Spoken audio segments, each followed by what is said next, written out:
This video is brought to you by AKSIAS. Hello students, welcome to AKS Current Affairs.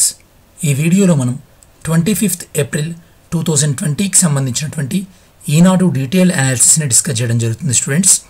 So video ఎండింగ్లో మనం current affairs క్విజ్ని discuss చేయడం జరుగుతుంది.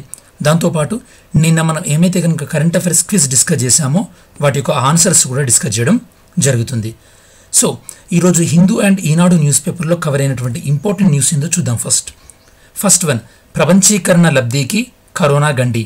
అంటే corona అనేది ఈ యొక్క ప్రపంచీకరణ అంటే గ్లోబలైజేషన్కి ఏ విధంగా ఎఫెక్ట్ అవుతుంది అనేది ఈ ఆర్టికల్ యొక్క సమ్మరీ. సెకండ్ వన్, చేజారుతున్న పంట సిరులు. ఇది వచ్చేసి ఇప్పుడు రబీ పంటకాలం అనేది అయిపోతుంది కదా స్టూడెంట్స్. ఈ సమయంలో ప్రభుత్వాలు ఎలాంటి జాగ్రత్తలు తీసుకోవాలి అనేది ఈ ఆర్టికల్లో ఎక్స్ప్లెయిన్ చేయడం జరిగింది. థర్డ్ వన్, సో ఈరోజు వరల్డ్ యాంటీ మలేరియా డే కాబట్టి సో ఈ యొక్క మలేరియా ప్రివెన్షన్కి ఎలాంటి చర్యలు తీసుకున్నాం అండ్ తీసుకోవాలి అనేది ఈ ఆర్టికల్లో ఎక్స్ప్లెయిన్ చేశారు. ఫోర్త్ వన్, కరోనా తీవ్రత. ఈ యొక్క కరోనా తీవ్రత అనేది ప్రపంచవ్యాప్తంగా మరియు భారతదేశంలో ఎలా ఉంది అనేది మనం డిస్కస్ చేద్దాం. ఫిఫ్త్ వన్, కరోనా నేర్పిన పాఠం స్వావలంబనకు పీఠం. అంటే ఈ ఆర్టికల్లో మన ప్రైమ్ మినిస్టర్ నిన్న పంచాయతీరాజ్ డే సందర్భంగా సో కొంతమంది పంచాయతీ సర్పంచులతో మాట్లాడడం జరిగింది. దానిలో ఉన్నటువంటి ఇంపార్టెంట్ హైలైట్స్ ఏదో మనం డిస్కస్ చేద్దాం. దాంతోపాటు నిన్న ఒక 2 యాప్స్ను కూడా అనౌన్స్ చేయడం జరిగింది. ఆ యాప్స్ యొక్క యూజ్ ఏంటి అనేది మనం డిస్కస్ చేయడం జరుగుతుంది స్టూడెంట్స్. సిక్స్త్ వన్, భారత్కు WHO కీలక బాధ్యతలు. సో ఎలాంటి కీలక బాధ్యతలు వచ్చాయి, దాంతోపాటు WHO ఫంక్షనింగ్ ఎలా ఉంటుంది అనేది చూద్దాం మనం. Seventh one, debt funds pose no systematic risk. AMFI association of mutual funds India.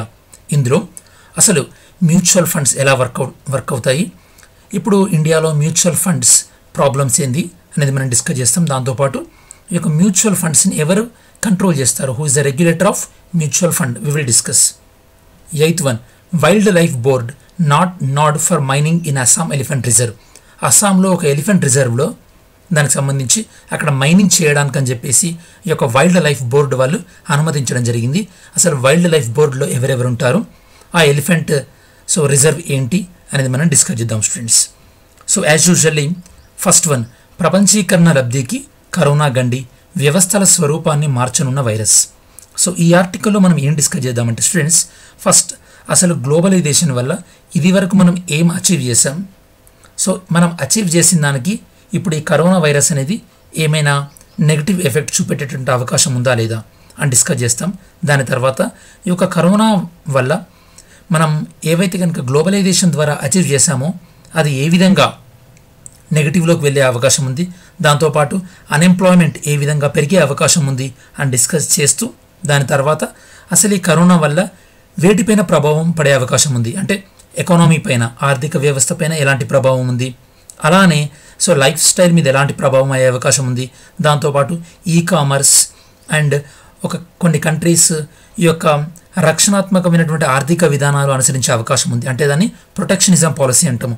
ఆ విధంగా దాంతోపాటు ఈ యొక్క కరోనా తర్వాత చైనా పట్ల వివిధ దేశాలకు ఉండేటటువంటి దృక్పథం ఏ విధంగా మారే అవకాశం ఉంది, దాంతోపాటు ఈ యొక్క కరోనా వైరస్ ఈ ఇష్యూ మొత్తం సెటిల్ డౌన్ అయిపోయిన తర్వాత ప్రపంచవ్యాప్తంగా ఉన్నటువంటి అంతర్జాతీయ సంస్థలు వాటి యొక్క విలువ ఏ విధంగా ఉండే అవకాశం ఉంది, మరి ఇట్లాంటి కరోనా సమయంలో భారతదేశం ఎలా స్పందించాలి, భారతదేశం ముందు ఉన్నటువంటి ఆప్షన్స్ ఏంది అని మనం ఈ అన్నీ కూడా మనం డిస్కస్ చేయడం జరుగుతుంది స్టూడెంట్స్.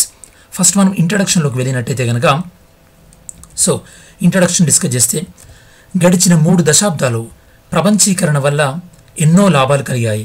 అలాంటి లాభాలన్నింటినీ కూడా ఈ యొక్క కరోనా వ్యాధి వల్ల మంట కలిసిపోతున్నాయి. అలా గ్లోబలైజేషన్ వల్ల కలిగినటువంటి ప్రధానమైన లాభం ఏంటంటే మన భూమిపైన దాదాపు 200 కోట్ల మంది ప్రజలు పేదరికం నుండి విముక్తయ్యారు ఈ యొక్క గ్లోబలైజేషన్ వల్ల. ఎందుకు? గ్లోబలైజేషన్ వల్ల కొన్ని సంస్థలు ఒక కంపెనీ నుండి వాటి యొక్క కార్యకలాపాలు ఇంకో కంట్రీకి విస్తరించాయి. దీనివల్ల ప్రపంచంలో కొన్ని కోట్ల మందికి ఉపాధి అవకాశాలు పెరిగి చాలామంది ప్రజలు కూడా ఈ యొక్క పేదరికం నుండి బయటపడ్డారు. సో ఇలాంటి మంచి విషయాలు కూడా జరిగాయి. దేనివల్ల? గ్లోబలైజేషన్ వల్ల. 1990లో ప్రపంచ ఆర్థిక వ్యవస్థ $27 లక్షల ఉంటే ప్రస్తుతం ప్రపంచ ఆర్థిక వ్యవస్థ $90 లక్షల పెరిగింది. ఎప్పుడైతే కనుక ఆర్థిక వ్యవస్థ పెరుగుతున్నా కొద్దీ పేదరికం అనేది తగ్గుతుంది. కోర్స్ ఈ గ్లోబలైజేషన్ వల్ల ఆర్థిక అసమానతలు పెరిగినాయి. ఆర్థిక అసమానతలు పెరిగినప్పటికీ కూడా పేదరికంలో మాత్రం కొద్దిగా తగ్గుదల కనిపించింది. ఓకే, మనకు పేదరికం తగ్గడం ఇంపార్టెంట్, దాని తర్వాత ఆర్థిక అసమానతలను మనం తగ్గించవచ్చు.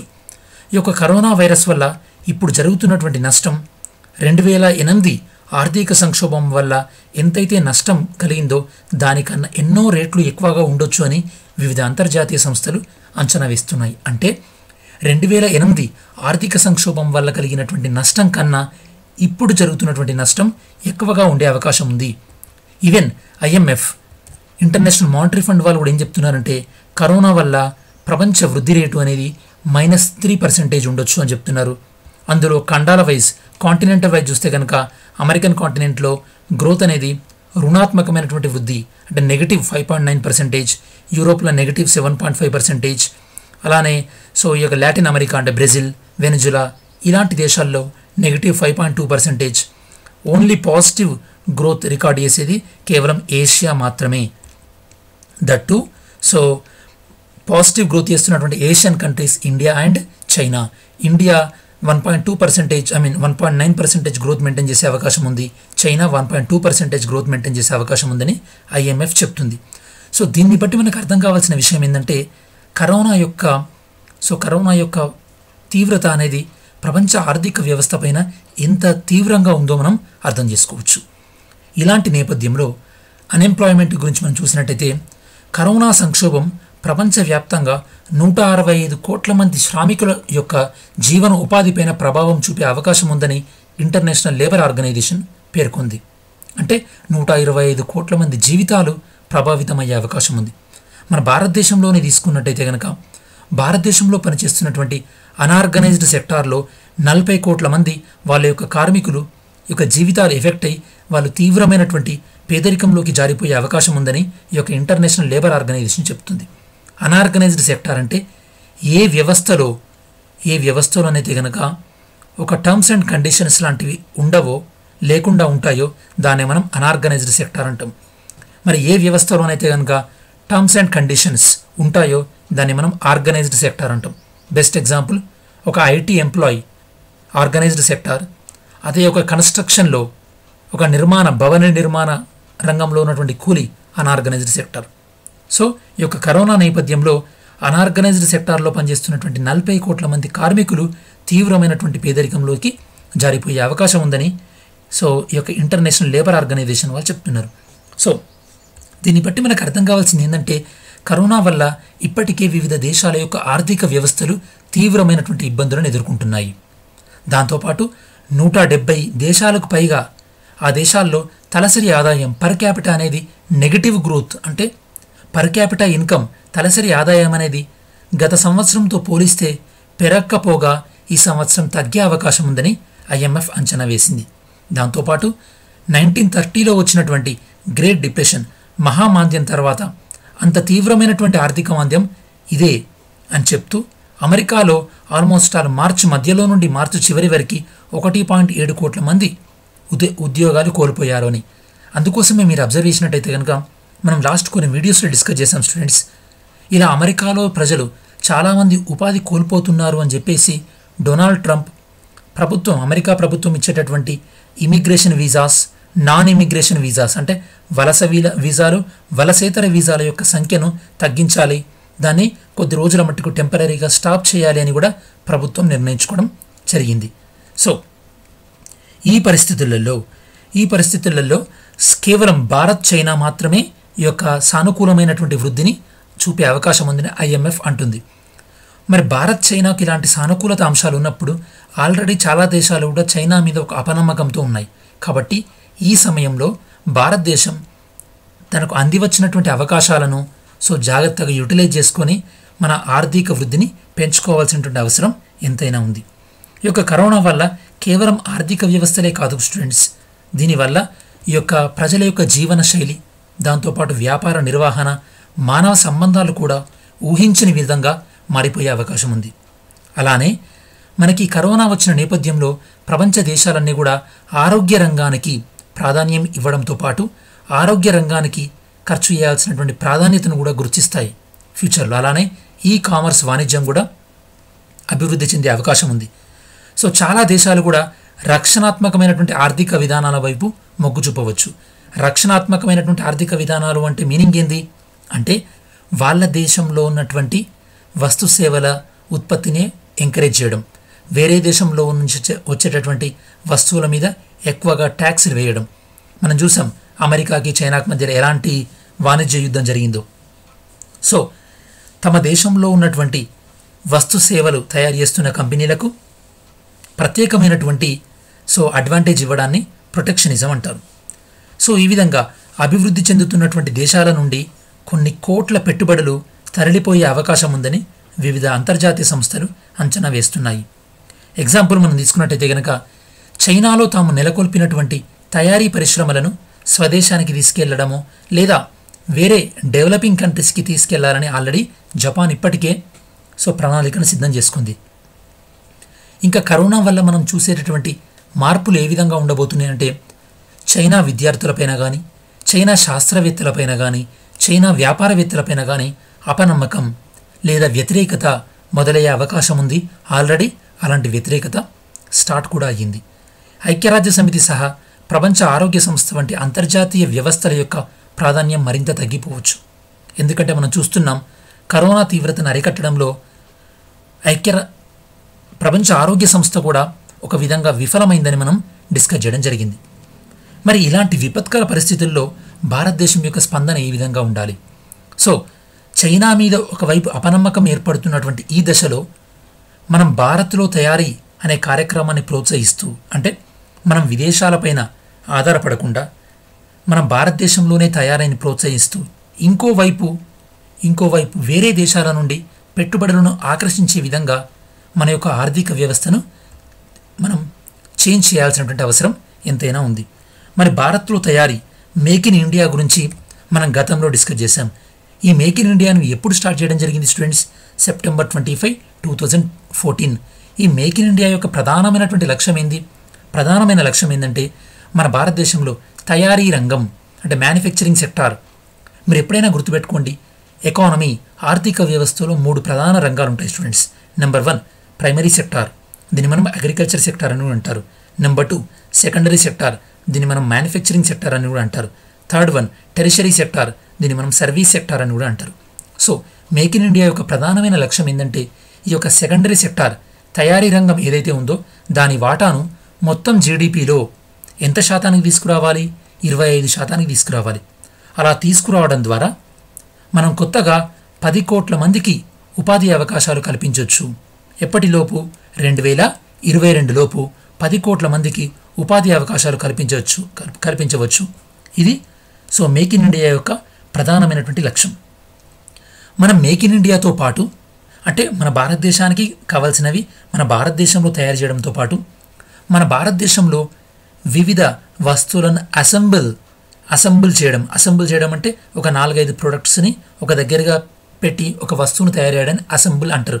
ఈ విధంగా మనం అసెంబుల్ వ్యవస్థను కూడా ప్రోత్సహించాలని చెప్పేసి గత సంవత్సరం ఎకనామిక్ సర్వేలో కూడా చెప్పడం జరిగింది. ఈ అసెంబుల్ రంగాన్ని ఎంకరేజ్ చేయడం ద్వారా 2025 వరకు మన భారతదేశంలో కొత్తగా 4 కోట్ల ఉద్యోగాలను సృష్టించవచ్చు. అలానే 2030 వరకు 8 కోట్ల ఉద్యోగాలను సృష్టించవచ్చు అని చెప్పేసి ఈ యొక్క assemble in India for the world అనే కార్యక్రమాన్ని మనం తీసుకురావడం జరిగింది. అలానే ఒకవైపు చైనా పైన నమ్మకాన్ని కోల్పోతున్నటువంటి ఈ దశల్లో భారతదేశం తన యొక్క డిప్లొమాటిక్ ఎఫిషియన్సీని పెంచుకోవాలి, అంటే తన యొక్క దౌత్య సామర్థ్యాన్ని పెంచుకోవాలి. ఇప్పటికే మనం కరోనా చికిత్సలో ఉపయోగపడుతున్నటువంటి హైడ్రాక్సీక్లోరోక్విన్ మెడిసిన్స్ని ఇతర దేశాలకు ఇవ్వడం ద్వారా మన యొక్క దౌత్య సామర్థ్యం పెరిగింది అని చెప్పవచ్చు. అంటే మన యొక్క డిప్లొమాటిక్ ఎఫిషియన్సీ, మన డిప్లొమాటిక్ కమాండ్ అనేది పెరిగింది. ఎందుకంటే మనం వేరే దేశాలకి వాళ్ళకి కావాల్సినటువంటి సమయంలో మనం సహాయం చేస్తున్నాం కాబట్టి. అలానే గతంలో కూడా మనం సునామీ వల్ల దెబ్బతిన్నటువంటి దేశాలకు కానీ లేదా మన పొరుగు దేశంలో ఉన్నటువంటి ఆఫ్ఘనిస్తాన్, అలానే భూకంపం వల్ల దెబ్బతిన్నటువంటి నేపాల్కి, అలానే బంగ్లాదేశ్కి సహాయం చేసి మన నాయకత్వ లక్షణాలను ప్రదర్శించడం జరిగింది. ఫైనల్గా మనం ఏం డిస్కస్ చేయాలి? కంక్లూజన్ మార్క్ ఏంటంటే మన భారతదేశం ఈ విధంగా భారత్లో తయారీ లాంటి ఆర్థిక విధానాలు మరియు దౌత్యపరమైనటువంటి చొరవతో సంక్షోభం వల్ల అంది వచ్చేటటువంటి అవకాశాలను భారత్ అందిపుచ్చుకోవాలి. కరోనా అనంతరం చైనా పైన విశ్వసనీయత తగ్గిపోయే అవకాశం ఉంది. అమెరికా చైనాల మధ్య వాణిజ్య యుద్ధం మరింత ఎక్కువ అయ్యే అవకాశం ఉంది. ఆల్రెడీ మనం చూస్తున్నాం, అమెరికా చైనా పరస్పరం ఇద్దరు కూడా ఒకరినొకరు తిట్టుకుంటున్నారు. ఈ విధంగా ఇలాంటి సంక్షోభ సమయంలో వచ్చే అవకాశాలను భారత్ అందిపుచ్చుకొని రానున్న కాలంలో మారిపోయేటటువంటి గ్లోబలైజేషన్లో భారత్ ఎంతో కీలకమైనటువంటి పాత్ర పోషించే అవకాశం ఉంది. సెకండ్ వన్, చేజారుతున్న పంట సిరులు. ఈ ఆర్టికల్లో మనం ఏం డిస్కస్ చేస్తామంటే స్టూడెంట్స్, ఈసారి లక్కీగా మనకి ఖరీఫ్తో కంపేర్ చేస్తే రబీలో మంచి దిగుబడి వచ్చింది. కాకపోతే ఇలాంటి మంచి దిగుబడి అంటే మంచి ప్రొడక్షన్ వచ్చినటువంటి ఈ సమయంలో రైతుల ముందు కొన్ని ఛాలెంజెస్, కొన్ని సవాళ్లు ఉన్నాయి.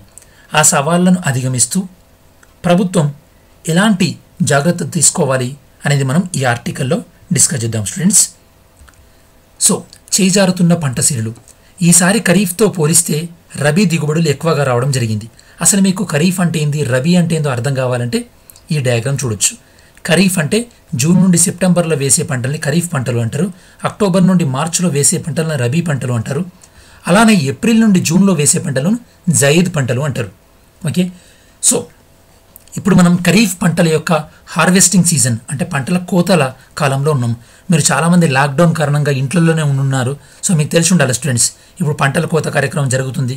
కొన్ని చోట్ల ఆల్రెడీ పంటను కోయడం కూడా జరిగి ఇప్పుడు ఐకేపీ సెంటర్లలో అమ్మడం కూడా జరుగుతుంది. తెలంగాణలో అయితే, ఆంధ్రప్రదేశ్లో ఐకేపీ సెంటర్స్లోనే అమ్ముతున్నారు అనుకుంటా, ఐ థింక్ సో. సో ఇప్పుడు రబీ సీజన్లో పంట దిగుబడి చాలా ఎక్కువగా వచ్చింది. ఇలాంటి అధికంగా పంట దిగుబడి రావడం అనేది ఇదివరకే ఆర్థిక మాంద్యంతో సతమతమవుతున్నటువంటి మన దేశానికి మంచి ఒక ఎంకరేజ్మెంట్ లాంటిది అనుకున్నాం. కానీ కరోనా వైరస్ అనేది అనూహ్య ప్రభావం వల్ల మనం అనుకున్నటువంటి అంచనాల తలకిందులైపోయాయి. దేశవ్యాప్త లాక్డౌన్ నేపథ్యంలో మన ఇండియన్ ఫార్మర్స్లో ఒక రకమైనటువంటి అనిశ్చిత పరిస్థితి నెలకొంది. అంటే ఒక రకమైనటువంటి అన్సర్టినిటీ వచ్చింది. మరి ఇలాంటి అనిశ్చితి తొలగిపోవాలంటే పంటల కోత కార్యక్రమం దగ్గర నుండి పంట సేకరణ వరకు అంతా ప్రక్రియ సజావుగా సాగేలా జిల్లా స్థాయిలో వివిధ యంత్రాంగాల మధ్య ఎంతో సమన్వయం ఉండాల్సినటువంటి అవసరం ఉంది. సో మరి ఈసారి రబీలో మంచి దిగుబడి ప్రొడక్షన్ పెరిగింది అంటున్నాం. మరి ప్రొడక్షన్ ఎంత పెరిగింది? గత సంవత్సరం రబీలో 38 లక్షల హెక్టార్లో పంటలు వేస్తే ఈ సంవత్సరం 52 లక్షలలో పంటలు వేయడం జరిగింది. అంటే పంట వేసే విస్తీర్ణం అనేది పెరిగింది. అలానే మనం అంటే తక్కువగా పంటలు వేసేటటువంటి పప్పు ధాన్యాలు కానీ లేదా తృణధాన్యాలు కానీ నూనె గింజలు వీటి విస్తీర్ణం కూడా గత ఏడాది రబీ 14 లక్షల హెక్టార్లతో కంపేర్ చేస్తే ఈ సంవత్సరం 20 లక్షల హెక్టార్లకు పెరిగింది. అంటే మీకు ఈ యొక్క ఫిగర్స్ని బట్టి మీకు అర్థం కావాల్సింది ఏంటంటే గత ఏడాది రబీతో కంపేర్ చేస్తే ఈ ఏడాది రబీలో విస్తీర్ణం పెరిగింది. అంటే ప్రొడక్షన్ కూడా పెరిగే అవకాశం ఉంది. ఆ పెరిగినటువంటి ప్రొడక్షన్కి తగ్గట్టుగా ప్రభుత్వాలు సరైనటువంటి ఏర్పాట్లు చేయాలి. మరి ఇప్పుడు ప్రభుత్వం ముందు కానీ రైతుల ముందు ఉన్నటువంటి సవాళ్లు ఏ విధంగా ఉన్నాయి? లాక్డౌన్ వల్ల పెద్ద సంఖ్యలో ఈ యొక్క హార్వెస్టర్స్ అనేవి కొన్ని రాష్ట్రాల్లోనే ఆగిపోవడం జరిగింది. అలానే ఈ యొక్క అగ్రికల్చర్ లేబర్ తరలింపు కూడా ఒక సవాళ్లతో కూడుకున్నటువంటి విషయం. అలానే చాలా చోట్ల కూడా ఈ యొక్క తేమ కొలిచేటటువంటి పరికరాలు, అంటే మీకు అగ్రికల్చర్ ఫ్యామిలీ నుంచి వస్తే కనుక మీకు ఐడియా ఉండాలి. మీ ఫాదర్ ఎప్పుడైనా సరే పంటను అమ్మడానికి వెళ్ళినప్పుడు ఆ పంటలో తేమ ఎంత ఉంది అని కొలుస్తారు స్టూడెంట్స్. దాన్ని మనం హ్యూమిడిటీ చెకింగ్ మిషన్స్ అంటారు. ఇలా తేమ కొలిచే పరికరాలు కానీ, వేయింగ్ మిషన్స్, తూకం పరికరాలు కానీ, టార్పాలిన్ కవర్స్ కానీ, గోనె సంచులకు వీటికి తీవ్రమైనటువంటి కొరత ప్రభావం ఉంది. మరి ఈ కొరత వల్ల ఎలాంటి పంటలు ఎఫెక్ట్ అయ్యే అవకాశం ఉంది? ఎక్కువగా రబీ పంటలు. సో మన తెలంగాణ, సౌత్ ఇండియాలో రబీ పంటలు ఎక్కువగా ఏమున్నాయి? వరి, మొక్కజొన్న, పెసర్లు, దాంతోపాటు కొన్ని పండ్ల పంటలు అంటే మామిడి, బత్తాయి, నిమ్మ ఇలాంటివి కూడా మార్కెట్లోకి వచ్చేటటువంటి కాలం ఇది. సో కూలీల సమస్య ఎంత తీవ్రంగా ఉంది అంటే, సో పరిస్థితులు సాధారణంగా ఉన్నప్పుడు మన దక్షిణ భారతదేశంలో బీహార్ లేదా ఉత్తరాది రాష్ట్రాలకు చెందిన కూలీలు అందుబాటులో ఉండేవారు. కానీ స్థానికంగా కూలీలు తక్కువగా అందుబాటులో ఉంటున్నారు. ఎందుకు మన దగ్గర స్థానికంగా తక్కువగా కూలీలు ఉన్నారు? ఎందుకంటే స్థానికంగా ఉండే కూలీలు చాలామంది కూడా ఉపాధి హామీ పథక పనులకు వెళ్తున్నారు. దాంతోపాటు ఇప్పుడు ఉపాధి హామీ పథకంలో ఇచ్చేటటువంటి మనీ కూడా ఒక 20 రూపాయలు పెంచడం జరిగింది. సో కాబట్టి ఇలాంటి సమయంలో మనం ఏం చేయాలంటే ఈ యొక్క ఉపాధి హామీ పనులను వ్యవసాయంతో అనుసంధించాలి. అంటే ఒక కూలి రైతు పొలంలో పనిచేసినా కూడా అతను ఉపాధి హామీ పథకంలో పనిచేసినట్టుగానే పరిగణించాలి. అంటే ఇప్పుడు ఆ రైతుకి ఇవ్వాల్సినటువంటి కూలీని ఎవరివ్వాలి? ప్రభుత్వమే ఇవ్వాలి ఉపాధి హామీ పథకంలో భాగంగా. ఈ విధంగా ఆ వ్యక్తికి ఉపాధి హామీ పథకంలో భాగంగా పని దొరికినట్టు ఉంటుంది. ఈ రైతుకు సో కూలీ డబ్బులు చెల్లించాల్సినటువంటి అవసరం లేకుండా ఉంటుంది. సో ఇలాంటి చర్యలు తీసుకోవాలి. దాంతోపాటు ఇప్పుడు మనకి ఈ రబీ అయిపోయిన తర్వాత వచ్చేటటువంటి ఖరీఫ్కి సంబంధించి కూడా మనం ముందే కొన్ని జాగ్రత్తలు తీసుకోవాలి. ఎలాంటి జాగ్రత్తలు తీసుకోవాలి అంటే ఇప్పుడు వచ్చేటటువంటి ఖరీఫ్కి ముందే భూసార పరీక్షలు, సాయిల్ టెస్టింగ్ చేయాలి. అలానే క్వాలిటీ విత్తనాలు, సీడ్స్ని సేకరించాలి. దాంతోపాటు క్వాలిటీ సీడ్స్ సరఫరా చేయడం పైన, సో ఇలాంటి వాటిపైన, దాంతోపాటు రైతులకు ఇప్పుడు ఎవరైతే కనుక పంటను తీసుకొస్తున్నారో ఆ రైతులకు కనీస మద్దతు ధర దక్కేలా ఇలాంటి వాటివన్నింటిపైన చూడాల్సినటువంటి బాధ్యత కేంద్ర రాష్ట్ర ప్రభుత్వాలపైన ఉంది. సో మనం ఒకవేళ కనుక ఇలాంటి చర్యలు చేపట్టనట్టయితే కనుక మన భారతదేశంలో తీవ్రమైనటువంటి ఆహార సంక్షోభం వచ్చే అవకాశం ఉంది. ఎందుకు ఆహార సంక్షోభం వచ్చే అవకాశం ఉంది? రీసెంట్గా ఐక్యరాజ్య సమితి వాళ్ళ అనుబంధ సంస్థ అయినటువంటి United Nations World Food Programme వీళ్ళు ఏం చెప్తున్నారంటే ఈ కరోనా నేపథ్యంలో ప్రపంచవ్యాప్తంగా కూడా గత సంవత్సరంతో కంపేర్ చేస్తే ఈ సంవత్సరం ఆహార అభద్రత ఫుడ్ ఇన్సెక్యూరిటీని ఎదుర్కొనేటటువంటి ప్రజల సంఖ్య రెట్టింపయ్యే అవకాశం ఉంది. గత సంవత్సరం ఆహార అభద్రతను ఎదుర్కొన్న వాళ్ళు 130 మిలియన్స్ అయితే ఈ సంవత్సరం అది 265 మిలియన్లు, అంటే అప్రాక్సిమేట్గా 26.5 కోట్ల మంది ఆహార అభద్రతను ఎదుర్కొనే అవకాశం ఉంది. మరి ఇప్పుడు ఏం చేయాలి? రైతుల దగ్గర నుంచి పంట ఎప్పుడైతే కొంటామో ఆ కొన్నటువంటి పంట ఈ యొక్క మార్కెటింగ్ శాఖ అధికారులు రైతుల నుండి నేరుగా సేకరించి పట్టణాలు, గ్రామాలకు రవాణా చేసి ఈ యొక్క మహిళా సంఘాల ద్వారా ప్రజలకు విక్రయించాలి. ఈ తరహా సమన్వయం ఉన్నట్టయితే కనుక సో లాక్డౌన్ ఉన్నప్పటికీ కూడా రైతులకు ఎలాంటి ఇబ్బందులు తలెత్తవు. మరి మన ఫైనల్ కంక్లూజన్ ఏంటంటే ఆహార ఉత్పత్తుల నిల్వలు మరియు సరఫరా, వాటి యొక్క పంపిణీ మరియు వాటి యొక్క విక్రయాలన్నింటిపైన ప్రభుత్వాలు కఠిన ఆంక్షలు అమలు చేయాలి. ఎవ్వరూ కూడా అక్రమంగా ఆహార నిల్వలను మెయింటైన్ చేసే విధంగా ఉండకూడదు. అలానే నిత్యావసర వస్తువుల ధరలు పెరగకుండా ప్రభుత్వాలు జాగ్రత్త పడాలి. అందరికీ సమతుల ఆహారం అంటే పౌష్టికాహారం అందేలా పంపిణీ అయ్యేలా చూడాలి.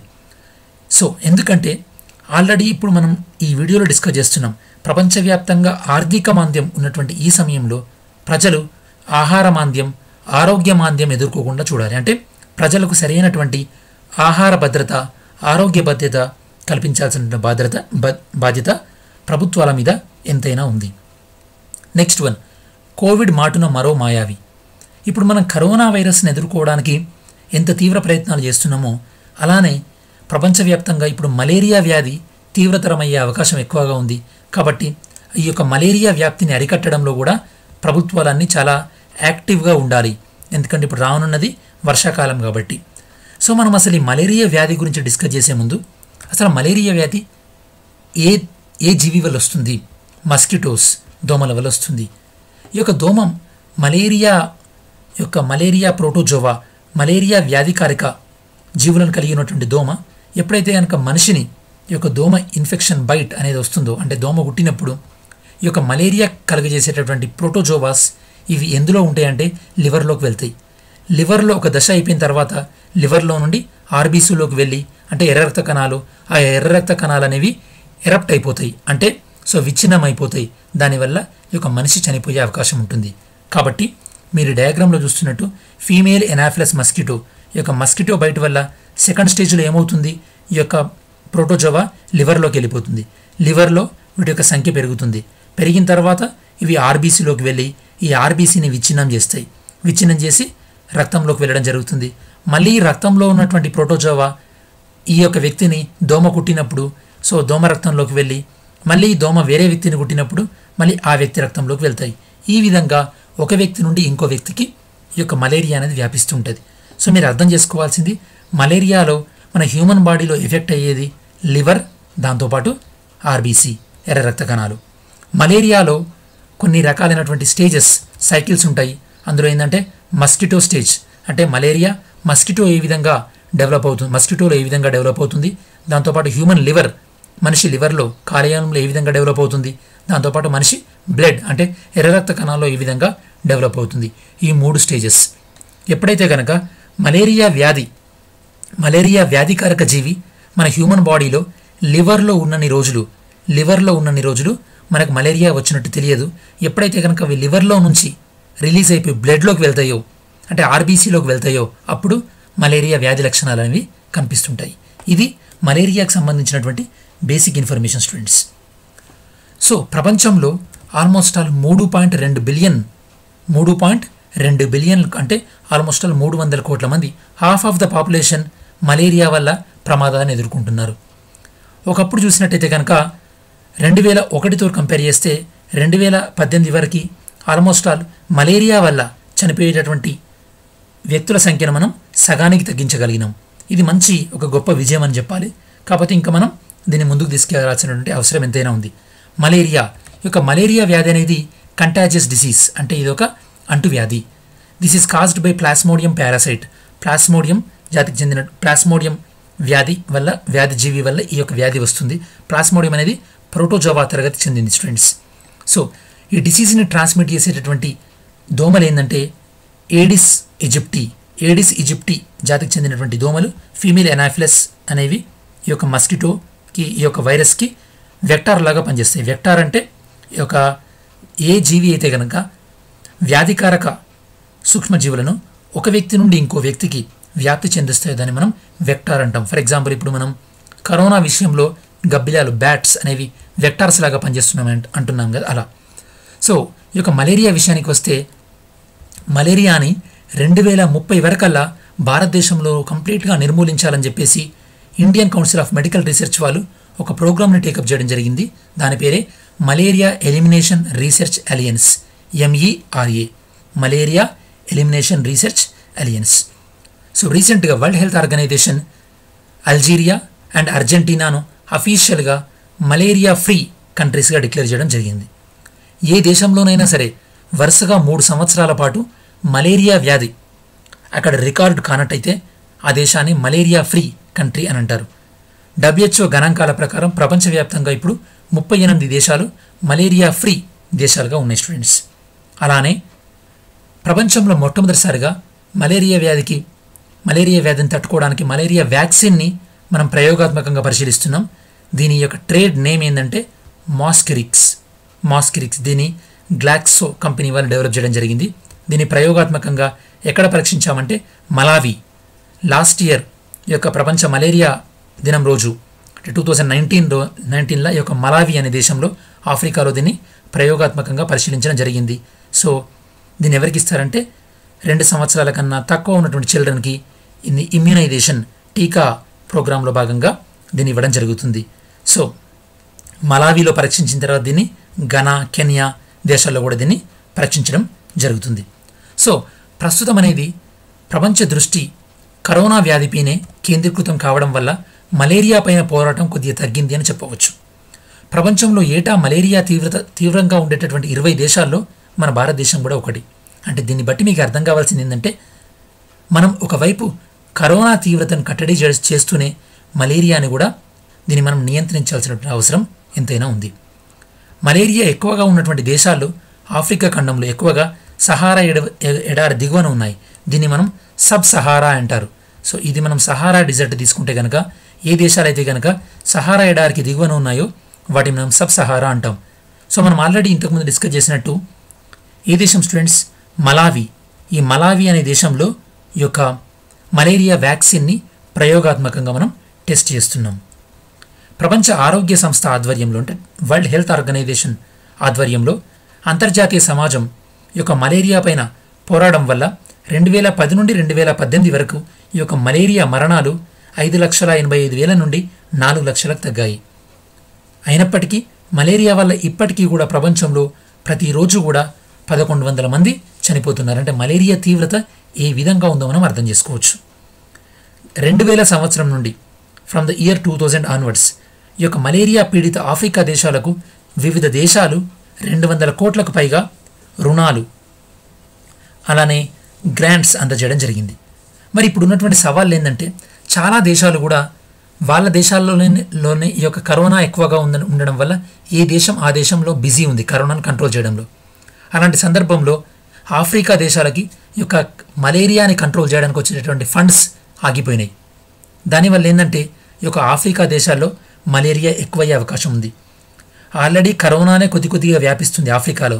అలాంటి ఆఫ్రికాలో ఇప్పుడు మలేరియా కూడా విపరీతంగా వ్యాపించింది అనుకోండి, అప్పుడు దాన్ని కంట్రోల్ చేయడం చాలా కష్టం. ఎందుకంటే ఆఫ్రికా దేశాల యొక్క ఆర్థిక పరిస్థితి అంతంత మాత్రంగానే ఉంది. కాబట్టి ఒకవైపు కరోనాని కంట్రోల్ చేస్తూ ఆఫ్రికా దేశానికి సరైనటువంటి సపోర్ట్ ఇవ్వాల్సినటువంటి అవసరం ఎంతైనా ఉంది. మనం 2014-16 మధ్యలో చూసినట్టయితే కనుక ఆఫ్రికాలో ఎబోలా వ్యాధి విస్తరించినప్పుడు ఆ దేశాల్లో ఉన్నటువంటి ఆరోగ్య వ్యవస్థలన్నీ కూడా ఎబోలాని కట్టడి చేయడానికే కేంద్రీకరించడం వల్ల ఆ సంవత్సరాలలో మలేరియా వ్యాధి అనేది విపరీతంగా వ్యాప్తి చెందింది. సో దీన్ని బట్టి మనకు అర్థం కావాల్సింది ఏంటంటే కరోనా వల్ల మళ్ళీ కరోనాను కంట్రోల్ చేసే భాగంలో మలేరియా అనేది ఎక్కువ కాకుండా చూసుకోవాల్సినటువంటి అవసరం ఉంది. ఇది ప్రపంచవ్యాప్తంగా. మరి మన ఇండియా పార్ట్ని చూసుకుంటే కనుక ప్రపంచంలో 3% మలేరియా కేసులు నమోదైంది మన భారతదేశంలో. మన భారతదేశంలో 2030 వరకు మలేరియాను నిర్మూలించాలని మనం ఇంతకుముందే డిస్కస్ చేశాం. ఎవ్రీ ఇయర్ మన భారతదేశంలో ఈ యొక్క వర్షాకాలం స్టార్ట్ అయిన తర్వాత జూన్, జూలై, ఆగస్టులో మలేరియా కేసులు చాలా తీవ్రమైనటువంటి స్థాయికి చేరుతున్నాయి.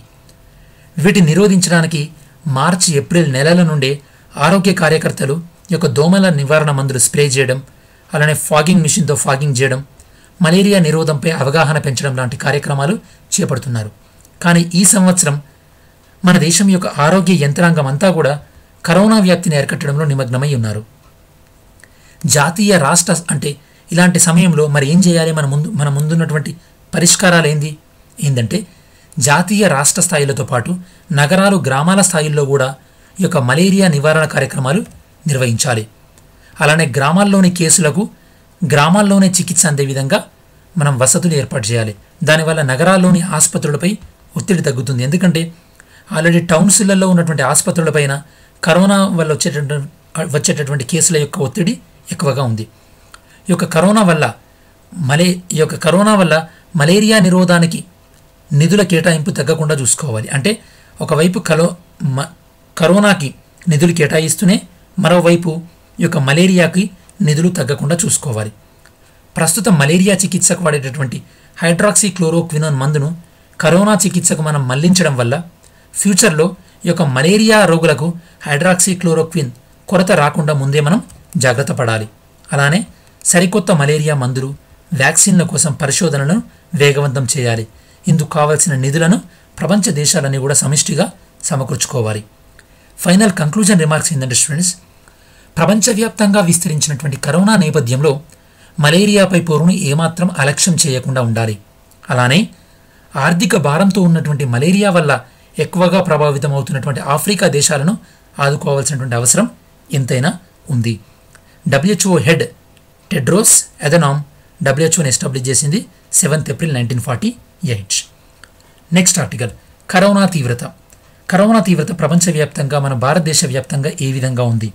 దాంతోపాటు భారతదేశంలో కొన్ని నగరాల్లో ఈ యొక్క కరోనా వల్ల ఏర్పడినటువంటి పరిస్థితులను అంచనా వేయడానికి కేంద్ర ప్రభుత్వం కేంద్ర బృందాలను పంపనుంది. మరి వీటి యొక్క లక్ష్యం ఏంటి అనేది మనం డిస్కస్ చేద్దాం స్టూడెంట్స్. హైదరాబాద్కు కూడా వీళ్ళు సెంట్రల్ గవర్నమెంట్ టీం రానుంది. ఒకసారి మనం గ్లాన్స్ చూసినట్టయితే కనుక ప్రపంచవ్యాప్తంగా కరోనా వల్ల అప్రాక్సిమేట్గా 2 లక్షల మంది చనిపోవడం జరిగింది. ఇండియాలో కరోనా వల్ల చనిపోయింది 615 మంది. ఎక్కువగా కరోనా వల్ల చనిపోయింది అమెరికాలో 50,000. దాని తర్వాత మీకు తెలిసిందే ఇటలీ, స్పెయిన్, ఫ్రాన్స్ అండ్ బ్రిటన్లో కూడా ఈ యొక్క కరోనా మరణాలు ఎక్కువగా ఉన్నాయి. కాకపోతే ఈ మధ్యలో చాలా స్టడీస్ ఏం చెప్తున్నాయంటే ఈ యొక్క కరోనా మరణాలు ఏషియాలో క్రమంగా పెరుగుతున్నాయి. మన ఇండియాలో చూస్తే కనుక మన ఇండియాలో కూడా చూసినా క్రమంగా మన ఇండియాలో పెరుగుతున్నాయి. ఈవెన్ మనం 1000 దాటే అవకాశం కూడా ఉంది కరోనా కేసులలో వెరీ సూన్. సో ఈ యొక్క అమెరికాలో కూడా కరోనా వ్యాధి కాస్త తగ్గినట్టే కనిపించినా కూడా దాని యొక్క తీవ్రత మళ్ళీ పెరిగింది. ఎలా చెప్తున్నాం మనం ఈ విషయం? అమెరికాలో లాస్ట్ 24 అవర్స్లో 3172 మంది కరోనా వల్ల ప్రాణాలను కోల్పోయారు. అంతకుముందు 24 అవర్స్లో ఇది కేవలం 1700. అంటే మనం తగ్గింది అనుకున్న కరోనా తీవ్రత కాస్త మళ్ళీ పెరిగింది. సో దీనివల్ల కరోనా వల్ల అమెరికాలో మరణించిన సంఖ్య 50,000 దాటింది. అలానే కరోనా వైరస్ బాధితుల సంఖ్య అమెరికాలో 9 లక్షలను దాటింది. మన భారతదేశంలో తీసుకుంటే కనుక హైదరాబాద్, అహ్మదాబాద్, సూరత్, ఠానే, చెన్నైలలో పరిస్థితులను సమీక్షించేందుకు గాను కేంద్ర బృందాలను పంపనున్నట్టు కేంద్ర ప్రభుత్వం వెల్లడించింది. ఎందుకు అసలు ఈ బృందాలు చేంజ్ చేస్తాయి? ఈ నగరాలను ఎందుకు విజిట్ చేస్తున్నారు? గ్రామాలను ఎందుకు విజిట్ చేయట్లేదు? ఈ యొక్క నగరాలలో జనసాంద్రత అంటే పాపులేషన్ డెన్సిటీ ఎక్కువగా ఉంటుంది. దాని కారణంగా కరోనా వ్యాప్తి అధికంగా ఉండడంతో అసలు ఈ యొక్క నగరాలలో ఎలాంటి పరిస్థితులు ఉన్నాయి అని వాటిని అంచనా వేసి వైరస్ నియంత్రణకు అవసరమైనటువంటి సూచనలను చేయడం ఈ బృందాల యొక్క ప్రధానమైనటువంటి ఉద్దేశం. దేశవ్యాప్తంగా కరోనా కేసులు 23,452 నమోదైనాయి. అందులో లాస్ట్ 24 అవర్స్లో మన ఇండియాలో 1,752 పాజిటివ్ కేసులు అవ్వడం జరిగింది. ఇది హయ్యెస్ట్, ఒక రోజులో నమోదైనటువంటి హయ్యెస్ట్ పాజిటివ్ కేసులు ఇప్పటివరకు. కొత్త కేసులు ఎక్కువగా నమోదవుతున్నటువంటి దేశాల జాబితాలో భారత్ 4వ స్థానంలో ఉంది. అంటే ఒక డేలో ఎక్కువగా కొత్త కేసులు నమోదవుతున్నటువంటి దేశాల జాబితా తీసుకుంటే ఇండియా 4వ ప్లేస్లో ఉంది. అంటే మనం ఏమాత్రం అలక్ష్యం వహించడానికి వీల్లేదు. ఇండియాలో కరోనా కేసులు గ్రాడ్యువల్గా పెరుగుతున్నాయి. దట్టు మన భారతదేశంలో 92% కరోనా కేసులు 10 స్టేట్స్లో ఉన్నాయి. అందులో మన తెలుగు స్పీకింగ్ స్టేట్స్ కూడా ఉన్నాయి, ఆంధ్రప్రదేశ్ అండ్ తెలంగాణ. సో ఈ 10 రాష్ట్రాలలో మనం కరోనాని కంట్రోల్ చేయగలిగితే ఇండియాలో కూడా కరోనాని కంట్రోల్ చేయొచ్చు. నెక్స్ట్, కరోనా నేర్పిన పాఠం స్వావలంబనకు పీఠం. సో ఇది మన ప్రధానమంత్రి చెప్తున్నారు. మన ప్రధానమంత్రి నిన్న పంచాయతీరాజ్ దివస్ సందర్భంగా కొంతమంది సర్పంచులతో ఇంటరాక్ట్ అవ్వడం జరిగింది. ఆ ఇంటరాక్ట్ అయినటువంటి క్రమంలో ప్రధానమంత్రి ఎలాంటి మార్గ నిర్దేశం చేయడం జరిగింది. దాంతోపాటు 2 మొబైల్ అప్లికేషన్స్ కూడా రిలీజ్ చేయడం జరిగింది. అవేందో చూద్దాం students. National Panchayati Raj day April 24. ఈరోజు మీరు ఖాళీ ఉంటే ఒకసారి ఇండియన్ పాలిటీ ఓపెన్ చేసి ఈ యొక్క లోకల్ బాడీస్ అంటే స్థానిక ప్రభుత్వాల గురించి చదవండి. పంచాయతీరాజ్ గురించి, మున్సిపాలిటీ గురించి చదవండి. వీలైతే రేపు నేను వాటి మీద క్విజ్ మిమ్మల్ని అడుగుతాను. సో మీరు ఎంతమంది చదివారో నాకు ఐడియా ఉంటుంది. సో ప్రధానమంత్రి ఏమన్నారంటే, గ్రామాలు తమ స్థాయిలో మౌలిక అవసరాలను తీర్చుకునేలా స్వయం సమృద్ధి సాధించాలి. అంటే మనకి ఇదివరకు మన బ్రిటిష్ వాళ్ళు పరిపాలించకముందు మన గ్రామాలన్నీ కూడా స్వయం సమృద్ధి ఉండేవి. అంటే గ్రామాలకు అవసరమైనటువంటి అన్ని ఆర్థిక కార్యకలాపాలు కూడా గ్రామాల్లోనే ఉండేవి. ఇప్పుడు కూడా అలానే గ్రామాలు తమ యొక్క స్వయం సమృద్ధిని సాధించాలి. గ్రామాలనే కాదు, జిల్లాలు కానీ, రాష్ట్రాలు కానీ, చివరికి మన దేశము కూడా స్వయం సమృద్ధి సాధించాలి అని ప్రధానమంత్రి నరేంద్ర మోడీ పేర్కొన్నారు. ఎప్పుడు పేర్కొన్నారు? పంచాయతీరాజ్ దినోత్సవం సందర్భంగా తను వీడియో కాన్ఫరెన్స్ ద్వారా కొంతమంది పంచాయతీ ప్రతినిధులను ఉద్దేశించి మాట్లాడడం జరిగింది. సో ఇలా మాట్లాడుతూ ప్రధానమంత్రి 2 మొబైల్ పోర్టల్స్ని, 2 మొబైల్ అప్లికేషన్స్ని లాంచ్ చేయడం జరిగింది. అందులో ఫస్ట్ వన్ ఏంటంటే ఈ గ్రామ స్వరాజ్. ఈ పోర్టల్ ప్రధానంగా దేని గురించి అంటే గ్రామ పంచాయతీ యొక్క డెవలప్మెంట్ ప్లాన్స్ అన్నీ కూడా ఈ యొక్క అప్లికేషన్స్లో ఉంటాయి. దాంతోపాటు గ్రామ పంచాయతీ లెవెల్లో ఇది డిజిటలైజేషన్కి హెల్ప్ అవుతుంది. అసలు గ్రామ పంచాయతీలో ఏమేం ప్రాజెక్ట్స్ జరుగుతున్నాయి, ఆ ప్రాజెక్ట్స్కి ఎంత ఫండ్స్ వచ్చినాయి అని. సో ఈ యొక్క యాప్ వల్ల ఏంటంటే పారదర్శకత, ట్రాన్స్పరెన్సీ అనేది పెరుగుతుంది. దాంతోపాటు జవాబీదారితనం, అకౌంటబిలిటీ అనేది పెరుగుతుంది. ఈ యొక్క ఏ యాప్ వల్ల ఈ గ్రామ్ స్వరాజ్ యొక్క ప్రధానమైన లక్ష్యం ఏంటంటే to encourage the transparency, to encourage the accountability. ఇది మనం గవర్నెన్స్లో వెరీ వెరీ ఇంపార్టెన్స్. అలానే ఇంకొక యాప్ కూడా తీసుకోవడం జరిగింది. దాని పేరు స్వమిత్వ యాప్ యోజన. ఈ యొక్క స్వమిత్వ యోజన అంటే ఏంటంటే స్టూడెంట్స్, దీని ద్వారా గ్రామ పంచాయతీలో ఉన్నటువంటి ఆస్తులు, గ్రామాలకు సంబంధించినటువంటి ఆస్తులన్నింటినీ కూడా, అంటే గ్రామ పంచాయతీకి ఆస్తి ఉంటుంది కదా స్టూడెంట్స్, గ్రామ పంచాయతీ ఆధ్వర్యంలో ఉన్నటువంటి ల్యాండ్స్ ఏమేమి ఉన్నాయో వాటిని అన్నింటినీ కూడా డ్రోన్స్ ఉపయోగించి మ్యాపింగ్ చేస్తారు. అంటే ఏవేవి గ్రామ పంచాయతీ ఆస్తులు ఉన్నాయి, దాంతోపాటు ఈ ప్రజల ఆస్తులు కూడా మ్యాపింగ్ చేయడం జరుగుతుంది. ప్రజలకి వాళ్ళ ఆస్తులకు సంబంధించి ఓనర్షిప్ డీడ్స్, ఓనర్షిప్ రైట్స్తో కూడినటువంటి పట్టాలు కూడా ఇవ్వడం జరుగుతుంది. దీనివల్ల ఏమవుతుందంటే గ్రామ పంచాయతీలకు వచ్చేటటువంటి ట్యాక్స్ కలెక్షన్ పెరుగుతుంది. దాంతోపాటు ఈ యొక్క న్యాయపరమైనటువంటి వివాదాలు కూడా తగ్గుతాయి. ఎందుకంటే ఎవరి ఆస్తి ఎక్కడుందో తెలుస్తుంది కాబట్టి. దీన్ని మనం పైలట్ బేసిస్ పైన 6 రాష్ట్రాలలో ముందుగా ఇంప్లిమెంట్ చేయడం జరుగుతుంది. జాగ్రత్త గుర్తుపెట్టుకోండి స్టూడెంట్స్, కేంద్ర ప్రభుత్వం ఎప్పుడైనా సరే పథకాలను దేశం మొత్తం మీద ఒకటేసారి ఇంప్లిమెంట్ చేయదు. ఇది విడతల వారీగా పైలట్ బేసిస్ అంటే ప్రయోగాత్మకంగా కొన్ని రాష్ట్రాల్లో కొన్ని మండలాలలో అమలు చేసి అందులో ఉన్న లోటుపాట్లను సవరించి అప్పుడు దేశం మొత్తం మీద అమలు చేయడం జరుగుతుంది. సో పట్టణాలు గ్రామాల మధ్యలో ఉన్నటువంటి తేడాను దూరం చేయడానికి ప్రభుత్వం 2 భారీ ప్రాజెక్టులను మొదలుపెట్టింది. అందులో ఒకటి ఈ గ్రామ్ స్వరాజ్, ఇంతకుముందు మనం డిస్కస్ చేయడం జరిగింది. ఈ యొక్క ఈ గ్రామ్ స్వరాజ్ ఇందులో ఏముంటాయి స్టూడెంట్స్, పంచాయతీల యొక్క అభివృద్ధి ప్రణాళికలు ఏ విధంగా ఉన్నాయి, వాటికి ఎలాంటి నిధులు వచ్చాయి, ఆ నిధులు ఏ విధంగా ఖర్చు పెడుతున్నారు, ఇలాంటి వివరాలన్నీ కూడా ఉంటాయి.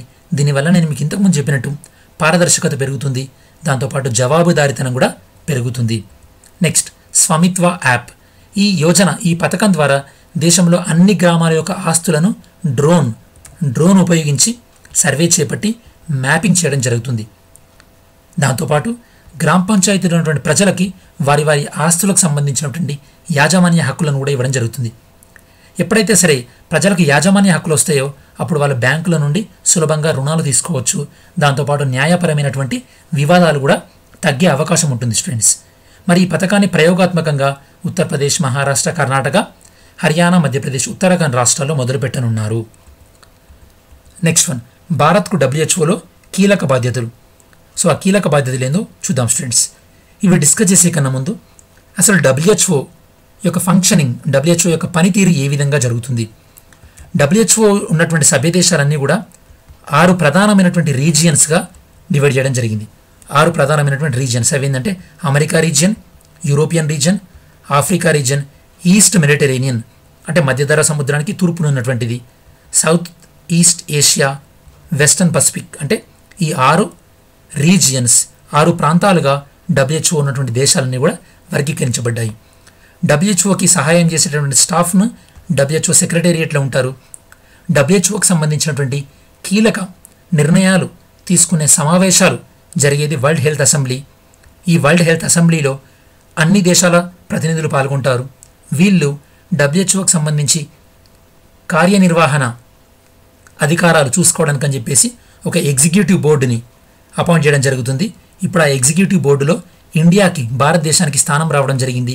దాంతోపాటు స్థానం రావడమే కాకుండా ఆ ఎగ్జిక్యూటివ్ బోర్డుకి భారతదేశం 1 సంవత్సరం పాటు నాయకత్వం కూడా వహించబోతుంది.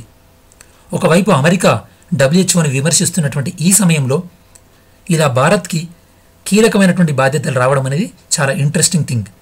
నేను మీకు డబ్ల్యూహెచ్ఓ 6 రీజనల్ ఆఫీస్, 6 ప్రాంతీయ ఆఫీస్ ఉంటాయని చెప్పాను కదా, వాటి హెడ్ క్వార్టర్స్ అనేవి ఈ ప్రాంతాల్లో ఉంటాయి students. So world health assembly నేను మీకు ఇంతకుముందు చెప్పినట్టు డబ్ల్యూహెచ్ఓలో సంబంధించి కీలక నిర్ణయాలు తీసుకునేటటువంటి వ్యవస్థ ఏంటంటే వరల్డ్ హెల్త్ అసెంబ్లీ. ఇందులో ప్రతి దేశం నుండి కూడా ప్రతినిధులు పాల్గొంటారు. ఈ వరల్డ్ హెల్త్ అసెంబ్లీలోనే డబ్ల్యూహెచ్ఓకి సంబంధించినటువంటి ఎగ్జిక్యూటివ్ బోర్డుని ఎన్నుకోవడం జరుగుతుంది. సో ప్రపంచ ఆరోగ్య సంస్థలో భారత్ కీలక పాత్ర పోషించనుంది. అదేంటంటే ఈ యొక్క ఎగ్జిక్యూటివ్ బోర్డు యొక్క అధ్యక్షత బాధ్యతలను భారత ప్రతినిధి చేపట్టనున్నారు. ఈ యొక్క అధ్యక్షత బాధ్యతలను ఎన్ని సంవత్సరాలు స్టూడెంట్స్? 1 ఇయర్. బాగా గుర్తుపెట్టుకోండి, ఎగ్జిక్యూటివ్ బోర్డులో మెంబర్షిప్ 3 ఇయర్స్ ఉంటుంది. బట్ ఎగ్జిక్యూటివ్ బోర్డుకి చైర్మన్గా వ్యవహరించేది 1 ఇయర్. మిగతా 2 సంవత్సరాలు ఎగ్జిక్యూటివ్ బోర్డులో మెంబర్గా భారతదేశం ఉంటుంది. మరి ఎగ్జిక్యూటివ్ బోర్డులో ఎన్ని దేశాలు ఉంటాయి? 34 దేశాల నుండి 34 మంది సభ్యులు, ఒక అధ్యక్షుడు ఉంటున్నారు ఈ యొక్క ఎగ్జిక్యూటివ్ బోర్డు. ఈ యొక్క ఎగ్జిక్యూటివ్ బోర్డుని ఈ నెల 18న వరల్డ్ హెల్త్ అసెంబ్లీ లాంఛనంగా ఎన్నుకోంది. వచ్చే నెల మేలో ఎన్నుకోంది. వరల్డ్ హెల్త్ అసెంబ్లీ తీసుకునే అన్ని నిర్ణయాలను కూడా ఈ యొక్క ఎగ్జిక్యూటివ్ బోర్డు అమలు చేస్తుంది. ఎప్పుడైనా గుర్తుపెట్టుకోండి, ఎగ్జిక్యూటివ్ కార్యనిర్వాహక అంటే వీళ్ళు అమలు చేసే బాధ్యత వీళ్ళకు ఉంటుంది. So India also elected as a member of the programme budget. అంటే ఈ యొక్క డబ్ల్యూహెచ్ఓలో బడ్జెట్ ఎలా ఖర్చు చేయాలి దానికి కూడా కొన్ని మిసిలీనియస్, అంటే ఇది పెద్ద అంత ఇంపార్టెంట్ కాదు, ఆ కమిటీలలో కూడా భారతదేశం మెంబర్గా ఎన్నికైంది. నెక్స్ట్, సో ఇది డబ్ల్యూహెచ్ఓకి సంబంధించినటువంటి important information. Next news article students, debt funds pose no systematic risk. ఈ ఆర్టికల్కి సంబంధించి మీకు ఏమర్థం కావాలంటే మ్యూచువల్ ఫండ్ అంటే ఏంది, అది సింపుల్ స్టూడెంట్స్, ఆ బేసిక్ పాయింట్ మీకు అర్థం కావాలి. ఎందుకంటే ఈ న్యూస్ ఆర్టికల్ ఏంటంటే one of the mutual fund Franklin Templeton, ఇదేంటంటే ఇది ఒక మ్యూచువల్ ఫండ్ పేరు. వీళ్ళు వాళ్ళ మ్యూచువల్ ఫండ్కి సంబంధించినటువంటి కొన్ని పథకాలను రద్దు చేసుకోవడం జరిగింది. అవేం పథకాలు, దానివల్ల ఇన్వెస్టర్లకు ఎలాంటి లాస్, ఇదంతా మీకు అవసరం లేదు. మీకు మ్యూచువల్ ఫండ్స్ ఏ విధంగా పనిచేస్తాయో అర్థం కావాలి. జాగ్రత్త గుర్తుపెట్టుకోండి స్టూడెంట్స్. మీరు ఫస్ట్ డైరెక్ట్గా స్టాక్ మార్కెట్లో ఇన్వెస్ట్ చేద్దాం అనుకున్నారనుకోండి, కాసేపు మీకు చాలా ప్రాబ్లం. ఎందుకంటే మీకు తెలియదు ఏ కంపెనీ బాగా లాభాలు వస్తుంది, ఏ కంపెనీ నష్టాలలో ఉందని. కాబట్టి మీరు ఏం చేస్తారంటే మీరు ఒక మ్యూచువల్ ఫండ్ మేనేజర్ దగ్గరికి వెళ్తారు. ఈ మ్యూచువల్ ఫండ్ ఏం చేస్తారంటే మీలాంటి నాలాంటి వాళ్ళందరి దగ్గర కూడా మనీ సేకరించి వీళ్ళ దగ్గర స్టాక్ మార్కెట్లో ఎక్స్పర్ట్స్ ఉంటారనమాట. వీళ్ళు ఏం చేస్తారంటే ఒక్కొక్క రంగంలో కొద్దిగా మనీ ఇన్వెస్ట్ చేస్తారు. అంటే సిమెంట్ రంగంలో కొద్దిగా మనీ, పెట్రోలియం రంగంలో, దాంతోపాటు ఐటీ సెక్టార్లో, దాంతోపాటు విమాన రంగంలో, ఈ అన్ని రంగాలలో మనీ ఇన్వెస్ట్ చేస్తారు. ఇలా అన్ని రంగాలలో మనీ ఇన్వెస్ట్ చేయడం వల్ల రిస్క్ అనేది తగ్గుతుంది. ఏ విధంగా? ఒకసారి విమాన రంగం నష్టపోయినా కూడా ఐటీ రంగం లాభాలు ఉంటుంది. ఒకసారి ఐటీ రంగం నష్టపోయినా కూడా పెట్రోలియం రంగం లాభాలు ఉంటుంది. ఒకసారి పెట్రోలియం రంగం నష్టపోయినా కూడా మౌలిక వసతుల రంగం లాభాలలో ఉంటుంది. ఈ విధంగా వివిధ రంగాలలో వీళ్ళు ఇన్వెస్ట్ చేస్తారు. అలా ఇన్వెస్ట్ చేసిన తర్వాత వచ్చే లాభాలలో వాళ్ళ యొక్క ప్రాసెసింగ్ ఫీ తీసుకొని రిమైనింగ్ లాభాలు మనకి ఇవ్వడం జరుగుతుంది. సో ఇది మ్యూచువల్ ఫండ్స్ అనేవి పనిచేస్తాయి. సో మ్యూచువల్ ఫండ్స్ ఏ విధంగా పనిచేస్తాయో మీకు అర్థమైంది అనుకుంటా స్టూడెంట్స్. మ్యూచువల్ ఫండ్స్ తమ యొక్క పెట్టుబడులను రెండు విధాలుగా పెడతాయి. ఒకటేమో ఈక్విటీ ఫండ్స్, ఇంకొకటేమో డెట్ ఫండ్స్. ఈక్విటీ ఫండ్స్ అంటే ఏంటంటే కంపెనీల యొక్క షేర్లలో ఇన్వెస్ట్ చేస్తే దాన్ని ఈక్విటీ ఫండ్స్ అంటారు.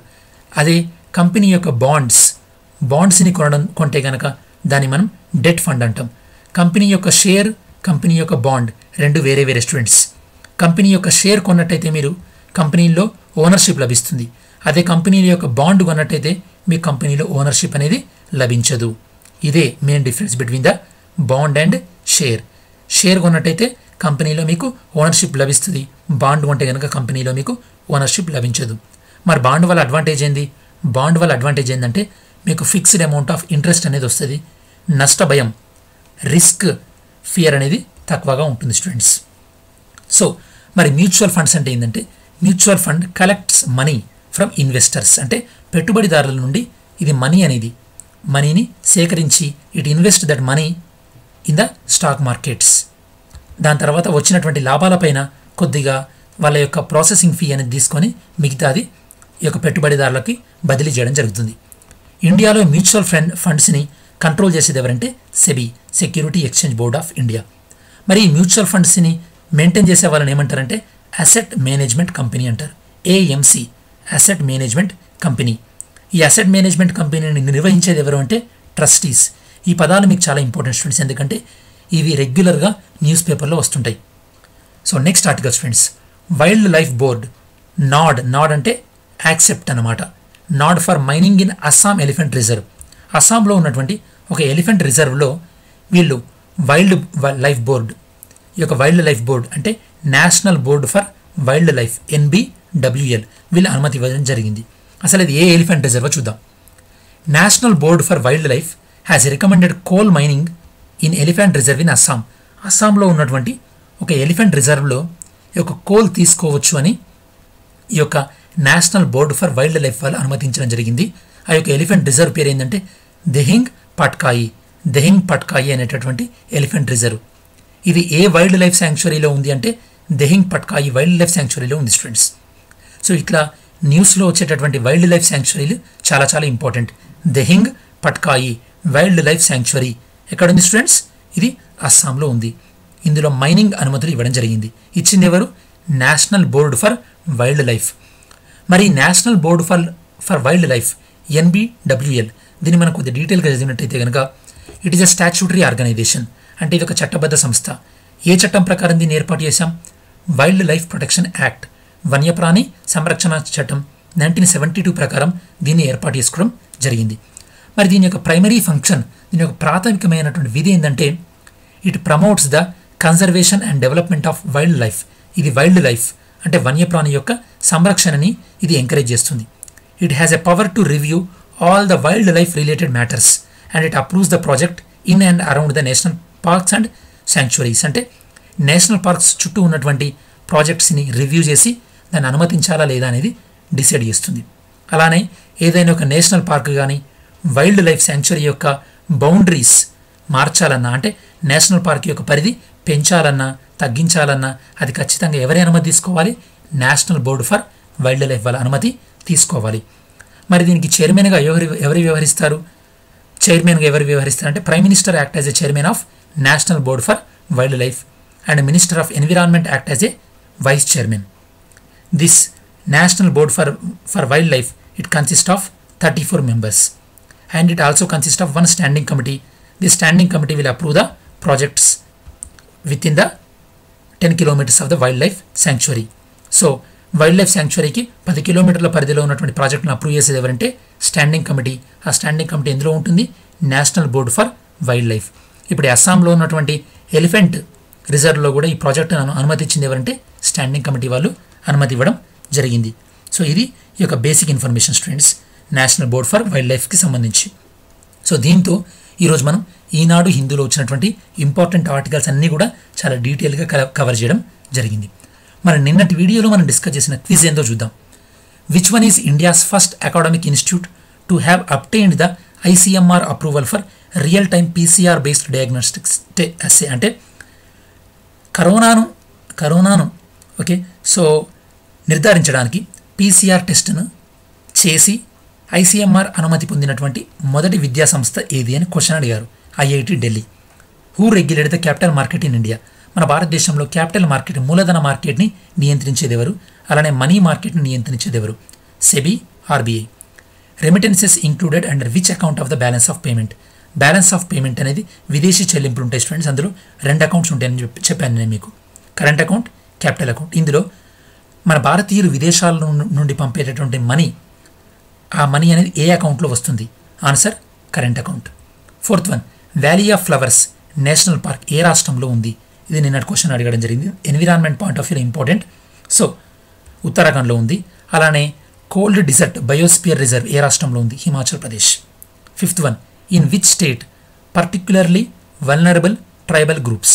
పర్టిక్యులర్లీ వల్నరబుల్ ట్రైబల్ గ్రూప్స్ అంటే తీవ్రంగా వెనుకబడినటువంటి ట్రైబల్ గ్రూప్స్ ఏ రాష్ట్రంలో ఎక్కువగా ఉన్నారు? ఒడిస్సా. జాగ్రఫికల్ ఇండికేషన్ రిజిస్ట్రీ అంటే భౌగోళిక గుర్తింపు అని ఇస్తారని చెప్పాను కదా స్టూడెంట్స్ నిన్న మీకు. అది ఏ మంత్రిత్వ శాఖ పరిధిలో పనిచేస్తుంది? Ministry of commerce and industry. ఆ మంత్రిత్వ శాఖ పరిధిలో పనిచేస్తుంది స్టూడెంట్స్. ఇది నిన్నటి క్విజ్కి ఆన్సర్ స్టూడెంట్స్. ఈరోజు క్విజ్ ఏంటంటే to raise awareness about the importance of immunisation, world immunisation week to be observed. అంటే ప్రపంచ ఇమ్యునైజేషన్ వీక్ అంటే సో టీకాల వారం అనేది ఏ వారాన్ని తీసుకోవడం జరుగుతుంది? First question, which union ministry act as a nodal agency for CRPF? సిఆర్పిఎఫ్కి నోడల్ మినిస్ట్రీ అంటే సిఆర్పిఎఫ్ ఏ మంత్రిత్వ శాఖ పరిధిలో పనిచేస్తుంది? సెబీ అనేది స్టాచ్యూటరీ బాడీయా, ఎగ్జిక్యూటివ్ బాడీ అంటే చట్టబద్ధ సంస్థన లేకపోతే కార్యనిర్వాహక సంస్థన? Who regulates mutual funds in India? మన భారతదేశంలో మ్యూచువల్ ఫండ్స్ని నియంత్రించేది ఎవరు? 4th question, fiscal responsibility and budget management act was made in which year? FRBM యాక్ట్ని ఏ సంవత్సరంలో చేశారు? ఎఫ్ఆర్బిఎం యాక్ట్ ఏం చెప్తుందంటే స్టూడెంట్స్, ఏ ప్రభుత్వమైనా సరే తన జీడిపిలో 3% కన్నా ఎక్కువగా అప్పులు చేయడానికి వీల్లేదు. ఇది ఎఫ్ఆర్బిఎం చెప్తుంది. What is the government of India's fiscal deficit for 2020-21 financial year? అంటే వచ్చే ఆర్థిక సంవత్సరంలో మన భారతదేశ ప్రభుత్వం ద్రవ్య లోటును ఎంత లక్ష్యం అంటే ఎంతలో ద్రవ్య లోటు ఉండాలని టార్గెట్ పెట్టుకోవడం జరిగింది. 5th question, which article of the Indian constitution deals with the finance commission? Finance commission గురించి చెప్పేటటువంటి భారత రాజ్యాంగంలో ఉన్నటువంటి ఆర్టికల్ ఏది? And who is the chairman of 15th finance commission? 15th finance commission యొక్క చైర్మన్ ఎవరు? సో ఇది ఈరోజు quiz students. So I hope you understood all the concepts. ఈ వీడియో మీకు నచ్చినట్టయితే కనుక వీడియో లైక్ చేయండి స్టూడెంట్స్. ఛానల్కి సబ్స్క్రైబ్ చేసుకున్నట్టయితే కనుక సబ్స్క్రైబ్ చేసుకోండి. అలానే ఈ వీడియో మీ ఫ్రెండ్స్కి యూజ్ అవుతుంది అనుకుంటే కనుక వీడియోను షేర్ చేయండి. So thank you so much for watching this video. See you in next video. This video is brought to you by AKSIAS.